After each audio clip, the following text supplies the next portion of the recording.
Friends, already நம்ம யார் யார் டிப்ளமோ எக்ஸாம்ஸ் எழுதலாம், ரெண்டாவது என்ன மாதிரி எழுதணும் அப்படிங்கிறத பற்றியெல்லாம் டைமிங்ஸ் பற்றி டைம் டேபிள் பற்றியெல்லாம் நிறைய பார்த்தோம்.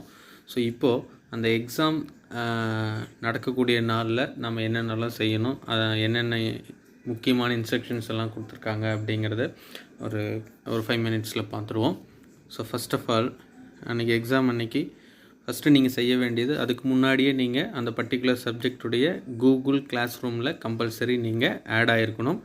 ஸோ ஆட் ஆகிருந்தீங்கன்னா தான் அன்றைக்கி காலையில் நீங்கள் கொஷின்ஸ், உங்களோட அந்த சப்ஜெக்டுக்கான எக்ஸாம் கொஷின் பேப்பர் அந்த கிளாஸ் ரூமில் போட்டிருப்பாங்க. அதுக்கான நோட்டிஃபிகேஷன் உங்களோட மெயில் ஐடிக்கு வரும். இல்லைன்னா உங்களுக்கு ஸ்டாஃப் இன்ஃபார்ம் பண்ணியிருப்பாங்க, வாட்ஸ்அப்லேயும் அதுக்கான இன்டிமேஷன் கொடுத்துருப்பாங்க. ஸோ நீங்கள் அந்த லிங்க்கை கிளிக் பண்ணிங்க அப்படின்னா அந்த கிளாஸ் ரூம்குள்ளே போயிட்டு நீங்கள் உங்களுடைய அனைத்து கொஷின் பேப்பரை முதல்ல என்ன பண்ணிக்கணும், டவுன்லோட் பண்ணிக்கணும். சரிங்களா? ஸோ இதுக்கு நீங்கள் கம்பல்சரி இதுக்கு முன்னாடி அந்த கூகுள் கிளாஸ் ரூமில் அந்த சப்ஜெக்ட்டுக்குரிய கூகுள் கிளாஸ் ரூமில் ஆட் ஆகிருக்கணும். நான் முதல்லே சொல்லிட்டேன், 10 அரியர் இருந்தாலும் சரி 10 சப்ஜெக்ட்டுக்கான கிளாஸ் ரூமில் நீங்கள் ஆல்ரெடி ஆட் ஆகிருந்தால் தான் உங்களுக்கு அந்த கொஷின் பேப்பர் கிடைக்கும். ரெண்டாவது, கொஷின்ஸு டவுன்லோட் பண்ணிட்டீங்க அப்படின்னா A4 ஷீட்டு யூஸ் பண்ண சொல்கிறாங்க. நீங்கள் எழுதக்கூடிய எக்ஸாம் வந்து A4 ஷீட்டு யூஸ் பண்ணி எழுதலாம். ஸோ அந்த A4 ஷீட்டு வந்து 70, 80 GSM எது வேணாலும் இருக்கலாம். ஸோ 2 சைடும் எழுதலான்னு சொல்லியிருக்காங்க. புதுசாக போன தடவை வரைக்கும் 1 சைடு சொல்லியிருந்தாங்க. இப்போ முக்கியமாக என்ன சொல்லியிருக்காங்க, டபுள் சைடு எழுதலாம். Maximum 10 page, back to back எடுத்துக்கிட்டால் 10 பேஜ் வரணும். அப்போ 5 பேப்பர் வரைக்கும் தான் யூஸ் பண்ணணும் அப்படின்னு சொல்லியிருக்காங்க. ஸோ இது ரொம்ப முக்கியமான பாயிண்ட். அடுத்தது, உங்களோட ரெஜிஸ்டர் நம்பர். ஸோ உங்களோட ரெஜிஸ்டர் நம்பர், உங்களோட நேம், தென் சப்ஜெக்ட் கோட், இதெல்லாம் வந்து உங்களோட ஆன்சர் ஷீட், அதாவது A4 ஷீட்டில் முதல்ல மார்ஜின் போட சொல்லியிருப்பாங்க. 4 சைடு மார்ஜின் போட்டுக்கணும். 2 centimetre left right top bottom எல்லாத்துலேயும் மார்ஜின் போட்டுக்கிட்டு 2 சென்டிமீட்டர் கேப் விட்டு மார்ஜின் போட்டுக்கணும். போட்டுட்டு மேலே என்ன சொல்கிறாங்க, இந்த 3 எழுதிக்க சொல்கிறாங்க. ரெஜிஸ்டர் நம்பர், உங்களோட நேமு, உங்களோட அனைத்து சப்ஜெக்ட் கோடு, இது 3 மேலே எழுதிக்கணும். கீழே என்ன பண்ணிக்கணும்னா, அன்னைத்து எக்ஸாம் டேட்டு என்றைக்கு எழுதுறீங்களோ அந்த டேட்டு, அடுத்தது கீழே அதுக்கு பக்கத்தில் பேஜ் நம்பர், எத்தனாவது பேஜ் அப்படின்ட்டு, அடுத்தது சிக்னேச்சர், உங்களோட சிக்னேச்சர். இது வந்து bottom of the each page. So ஒவ்வொரு பேஜ்லேயும் இப்போ இந்த 2 விஷயங்கள் மேலே எழுதுறதும் சரி கீழே பாட்டமில் எழுதுறதும் சரி ஒவ்வொரு பேஜ்லேயும் இருக்கணும். ஸோ கண்டிப்பாக இண்டெக்ஸ் பேஜ் இல்லைன்னு சொல்லிட்டாங்க. ஸோ இதுக்கு முன்னாடி எக்ஸாமில் ஃப்ரண்ட்டில் ஒரு name, register number, subject code, question code இதெல்லாம் எழுதி ஒரு இண்டெக்ஸ் பேஜ் வச்சோம். இந்த டைம் அது வேணான்னு சொல்லிட்டாங்க. ஸோ உங்களுக்கு நீங்கள் ஆன்சர் ஷீட் எழுதுறீங்க இல்லையா, அதுலேயே நீங்கள் இந்த டாப்லேயும் பாட்டம்லேயும் மறக்காமல் இந்த 6 டீட்டெயில்ஸையும் எழுதிக்கணும். ஸோ இண்டெக்ஸ் பேஜ் எக்காரணம் கொண்டு இதுக்குன்னு வேணான்னு சொல்லியிருக்காங்க. ஸோ அடுத்தது, எக்ஸாமெல்லாம் எழுதி முடிச்சிட்டிங்க. மேக்ஸிமம் 10 பேஜ் தான் இருக்கணும், அதாவது 5 பேப்பர் மட்டும்தான் இருக்கணும். ஸோ எழுதி முடித்ததுக்கப்புறம் உங்களோட ஆன்சர் ஷீட்டை நல்ல ஒரு மொபைல் கிளாரிட்டி இருக்கக்கூடிய மொபைலில் நல்ல ஃபோட்டோ, அதாவது ஸ்கேன், அதாவது டாக் ஸ்கேன் ஒரு ஆப் இருக்குது. அதுக்கு ஒரு வீடியோ நான் ஆல்ரெடி போட்டிருக்கேன். ஸோ அது வேணும், எப்படி ஸ்கேன் பண்ணுறதுன்னு பார்க்கணும் அப்படின்னா அந்த வீடியோ போய் பார்த்தீங்கன்னா உங்களுக்கு தெரியும்.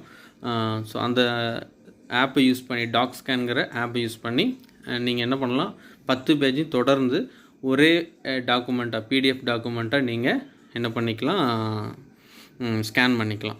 அதோட மேக்ஸிமம் சைஸு, ஸோ காமனாக கூகுள் கிளாஸ் ரூம் வந்து 1 MB வரைக்கும் செட் பண்ணலாம், இல்லை 10 MB வரைக்கும் செட் பண்ணியிருப்பாங்க. மோஸ்ட்லி எல்லா ஸ்டாஃபும் 10 MB வரைக்கும் போட்டிருப்பாங்கன்னு நினைக்கிறேன். ஸோ அப்போ நீங்கள் வந்து அதிகபட்சம் ஒரு 5 MBக்குள்ளே இருக்கிற மாதிரி உங்களோட அந்த 10 பேஜையும் ஒரே ஃபைலாக ஸ்கேன் பண்ணிக்கோங்க. முக்கியமான விஷயம், ஸ்கேன் பண்ணிவிட்டு அதை ரீநேம் பண்ணிக்கோங்க. அந்த PDF ஃபைல் வந்து எப்படி இருக்கணும் அப்படின்னா, அதோட ஃபைல் நேம், உங்களோட ரெஜிஸ்டர் நம்பர் 7 டிஜிட்னா 7 டிஜிட், 8 டிஜிட்னா 8 டிஜிட், ஒரு ஹைஃபன், அனைத்து நடக்கக்கூடிய எக்ஸாமோட சப்ஜெக்ட் கோட். ஸோ இது இருக்கிற மாதிரி அந்த ரீநேம் பண்ணிக்கோங்க. ஸோ இதில் மிஸ்டேக் இல்லாமல் பார்த்துக்கோங்க. மறந்தால் அப்படி கூட அது டிஃபால்ட்டாக ஒரு நேம் வச்சுக்கும். ஸ்கேன் பண்ணிங்கன்னா அந்த நேமோடையே அனுப்பிடாதீங்க, எக்காரணம் கொண்டு ரீநேம் பண்ணி அனுப்புங்க. இது ரொம்ப முக்கியமான பாயிண்ட். அடுத்தது, இப்போ ஸ்கேன் பண்ணி ரீநேம் பண்ணி வச்சுக்கிட்டீங்க. அதை நீங்கள் என்ன பண்ணணும் அப்படின்னா, உங்களோட கூகுள் கிளாஸ் ரூமில் கொஷின் டவுன்லோட் பண்ணிங்க இல்லையா, அதுக்கு அந்த லிங்க்கு கீழேயே உங்களோட கூகுள் கிளாஸ் ரூமில் ஆன்சர் ஷீட்டை அப்லோட் பண்ணுறதுக்கான லிங்க் கொடுத்துருப்பாங்க. ஸோ அதை கிளிக் பண்ணிங்க அப்படின்னா அது ஒரு கூகுள் ஃபார்முக்கு க்ரியேட் ஆகும். ஸோ அந்த ஃபார்மில் நான் ஆல்ரெடி சொன்னது மாதிரி உங்களோட நேம், ரெஜிஸ்டர் நம்பர், இன்ஸ்டியூஷன் கோடு, தென் உங்களோட சப்ஜெக்ட் கோடு, ஸோ இதையெல்லாம் போட்டுட்டு அட்டாச் யுவர் ஃபைல்னு ஒரு ஆப்ஷன் கடைசியாக கொடுத்துருப்பாங்க. ஸோ அந்த ஆப்ஷனை கிளிக் பண்ணி உங்களோட கம்ப்யூட்டரோட லொக்கேஷனுக்கு போகும். ஸோ நீங்கள் எங்கே அந்த ஸ்கேன் பண்ண டாக்குமெண்ட்டை ரீநேம் பண்ணி எந்த லொக்கேஷனில் வச்சுருக்கீங்களோ அந்த லொக்கேஷனுக்கு போய் அந்த ஃபைல் சூஸ் பண்ணி கொண்டு வந்து அந்த இடத்த வச்சுட்டு கிளிக் பண்ணிங்கன்னா அந்த இடத்த வந்து அட்டாச் ஆகிக்கும். ஸோ அட்டாச் ஆகிறதுக்கு ஒரு விண்டோஸ் ஸ்க்ரீன் ஓடும். ஸோ அது கம்ப்ளீட்டாக அட்டாச் ஆகி முடிக்க வரைக்கும் வெயிட் பண்ணுங்கள்.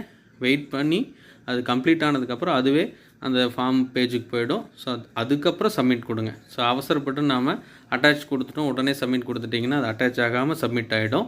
மறுபடியும் போனீங்கன்னா எடுத்துக்காது. ஏன்னா ஒரு ஸ்டூடெண்ட் ஒரு தடவை மட்டும்தான் இந்த ஃபார்மை சப்மிட் பண்ண முடியும். நீங்கள் அட்டாச் பண்ணாமல் கம்ப்ளீட்டாக அது அட்டாச் ஆகாமல் சப்மிட் கொடுத்துட்டிங்கன்னா உங்களோட ஆன்சர் ஷீட்டு சக்ஸஸ்ஃபுல்லாக வந்து சேராது. உங்களுக்கு எக்ஸாம் வந்து கன்சிடர் பண்ண மாட்டாங்க. ஸோ இது ரொம்ப ரொம்ப முக்கியமான விஷயம். ஸோ அடுத்தது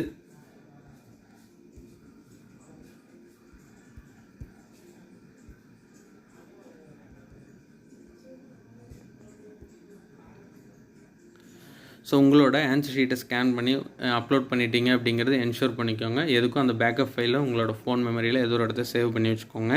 ஸோ இப்போ இந்த ஆன்சர் ஷீட்டு பூரா அந்த பேஜ் நம்பர் வைஸ் என்ன பண்ணிக்கோங்க, பின் பண்ணிக்கிட்டு அதை வந்து ஒரு தனியாக ஒரு கிளாத் கவர்னு சொல்லுவாங்க. ஸோ ஸ்டேஷ்னரி ஸ்டோரில் வாங்கி வச்சுக்கோங்க. A4 சைஸ்க்கு வாங்கி வச்சுக்கிட்டு அந்த கிளாத் கவர் மேலே கண்டிப்பாக இண்டெக்ஸ் பேஜ் கவர் பேஜ்னு ஒன்று உங்களுக்கு ஆல்ரெடி கொடுத்துருப்பாங்க. ஸோ அதில் தேவையான டேட்டாஸ் எல்லாம் தப்பு இல்லாமல் அதாவது உங்களோட சப்ஜெக்ட் கோடு நேமு இதெல்லாம் எழுதி அந்த ரெஜிஸ்டர் நம்பர் அந்த டேட்டா பூரா எழுதிட்டு ரொம்ப கேர்ஃபுல்லாக டூ அட்ரஸ் ரொம்ப முக்கியமானது என்ன அப்படின்னா டூ அட்ரஸ். ஸோ அந்த டூ அட்ரஸையும் தெளிவாக பண்ணிக்கோங்க.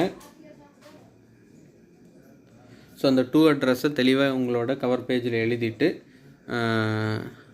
நல்லா நீட்டாக அதை வந்து ஒட்டி ஸோ எக்ஸாம் அன்னைக்கு ஈவினிங்கே நீங்கள் என்ன பண்ணிடணும் அப்படின்னா டெஸ்பேட்ச் பண்ணணும். ஸோ டெஸ்பேட்ச்க்கு வந்து அவங்க என்னென்ன ரெஃபர் பண்ணுறாங்கன்னா speed post, register post, ordinary post அல்லது குரியர். ஸோ மோஸ்ட் ப்ராபப்ளி குரியரும் ஸ்பீட் போஸ்ட்டும் ஈஸியாக வர்றதுக்கான வாய்ப்புகள் நிறையா இருக்குது. அதனால் குரியரை அல்லது ஸ்பீட் போஸ்ட்டை நீங்கள் ரெஃபர் பண்ணிக்கலாம். ஸோ உங்களோட டூ அட்ரஸ் வந்து உங்களோட இன்ஸ்டியூஷன். ஸோ இப்போ நம்ம இன்ஸ்டியூட்னா நம்ம காலேஜ் அட்ரஸ் போட்டு நீங்கள் அனுப்பிச்சிடணும். ஸோ அங்கே அன்றைக்கி ஈவினிங்கே நீங்கள் சென்ட் பண்ணிடுங்க. மேக்ஸிமம் அதுக்கு மேலே டிலே பண்ண வேண்டாம். ஸோ இந்த என்ன சொல்லியிருக்காங்கன்னா இந்த தேர்ட் பாயிண்டில் நீங்கள் அந்த ஆன்சர் ஷீட் அப்லோட் பண்ணுறதும் சரி அல்லது அந்த ஆன்சர் ஷீட்டை காலேஜுக்கு அனுப்புகிறதும் சரி அவன் கொடுத்துருக்குற அந்த டைம் லிமிட்டுக்குள்ளே பண்ணிங்க அப்படின்னா மட்டும்தான் உங்களோட ஆன்சர் ஷீட் வந்து வேல்யூவேஷனுக்கு எடுத்துக்கொள்ளப்படும் அப்படின்னு சொல்லியிருக்காங்க. ஸோ அதுக்கு மேலே டிலே ஆகிற அவன் டைம் லிமிட்டுக்கு மேலே அல்லது 2 நாள் கழித்து வராமல் இருக்கிறது நீங்கள் அனுப்பாமல் விட்டுட்டீங்க அப்படிங்கிற பட்சத்துலலாம் அந்த பேப்பர் வந்து வேல்யூவேஷனுக்கு கன்சிடர் பண்ண மாட்டோம் அப்படின்னு சொல்லியிருக்காங்க. தென் ரொம்ப முக்கியமானது முதலே நான் சொன்னது தான், ஒரு தடவைக்கு மேலே உங்களோட ஆன்சர் ஷீட்டை உங்களோட கிளாஸ் ரூமில் அப்லோட் பண்ணிட்டீங்க அப்படின்னா அதை வந்து மால் ப்ராக்டிஸ் அப்படின்னு சொல்லிடுறாங்க. ஸோ அதனால் ஒரு தடவை ஸ்கேன் பண்ணி ரீநேம் பண்ணுறீங்க, அதை ரொம்ப கவனமாக பண்ணுங்கள், தப்பு இல்லாமல் பண்ணுங்கள். நம்ம ஸ்கேன் பண்ணுறது எப்படிங்கிறது இன்னொரு வீடியோவில் நான் சொல்லியிருக்கேன். ஸோ நீட்டாக அந்த பேஜ் மட்டும் வர்ற மாதிரி, ஸோ சரௌண்டிங் ஏரியாவெலாம் தெரியாத மாதிரி கரெக்டாக அந்த பேப்பரோட பார்டர் இருக்கிற உங்களோட நேம் ரெஜிஸ்டர் நம்பரெல்லாம் கவர் ஆகிற மாதிரி மட்டும் எடுங்க. அதுக்கு நான் நல்ல குவாலிட்டியாக ஸ்கேன் பண்ணி அனுப்புனீங்கன்னா தான் உங்களுக்கு கரெக்டாக வந்து சேரும். ஸோ இதுதான் இந்த செமஸ்டரில் நீங்கள் எழுதக்கூடிய எக்ஸாமுக்கு கொடுத்துருக்கக்கூடிய சம் இம்பார்ட்டண்ட்டான இன்ஸ்ட்ரக்ஷன். ஸோ இதை ஃபாலோ பண்ணி நல்லா எழுதுங்க. ஸோ இதுக்கு அடுத்தது வேறு ஏதாவது திங்ஸ் எக்ஸாம் பற்றி இருந்துச்சுன்னா அடுத்த வீடியோவில் நம்ம பார்ப்போம். தேங்க்யூ.